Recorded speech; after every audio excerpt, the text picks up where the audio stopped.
Last year, about this time, I was walking around our facility, just spending time in prayer, asking God, what are you going to do with this campus?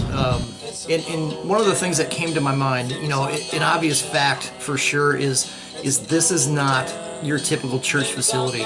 This dairy barn that has been converted to a restaurant, a music hall, it's now home to a community of believers. And I tell you this, I'm convinced that God had Second Chance Church in mind when this facility was being built, when it was being constructed. This building has such a unique history and legacy, and it just pained me to think about this place only being used for just an hour or so each week. It just didn't seem like good stewardship of a gift that God had given us. And as I had been walking around day after day, week after week, I continued to get a sense that this place, this facility, was going to be a place that our community would be able to enjoy once again, to celebrate life, to enjoy the things that God is doing around them, but also in a way that Second Chance could help them take steps closer to Him. How do we leverage the history of this building to benefit the kingdom of God?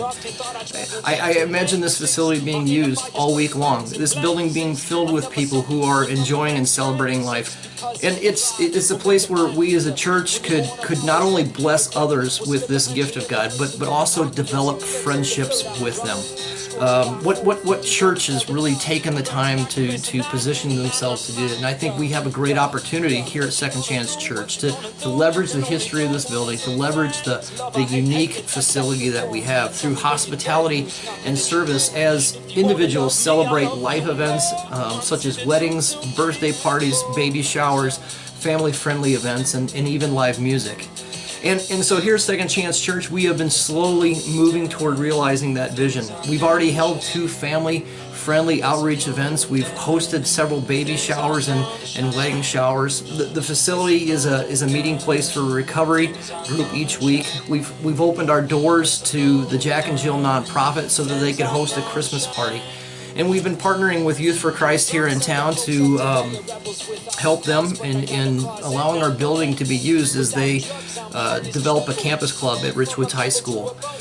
And I tell you, just this past Saturday, in partnership with our neighbors at Oliver's North here, we hosted a marketplace and beer fest where they did their thing with their knowledge of beer, and we had people selling their goods out of here.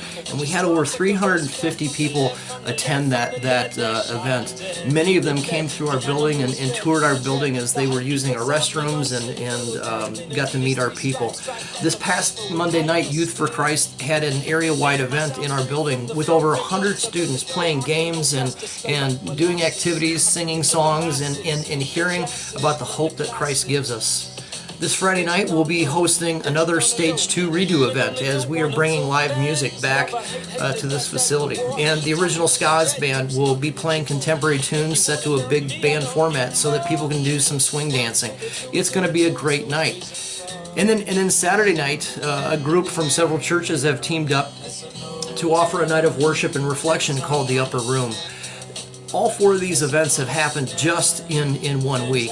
And I'm not saying that this is going to be the way that we do it every week from here on out, but it's exciting to see the vision for our building to be used by people to celebrate life and to celebrate what God is doing unfold in front of us. And we're just getting started. I'm convinced that people who are far from God are going to be drawn to Him as they experience events held in our building. And I'm encouraged by the generosity of the people from Second Chance who are investing and taking risks to develop relationships with people who are far from Him.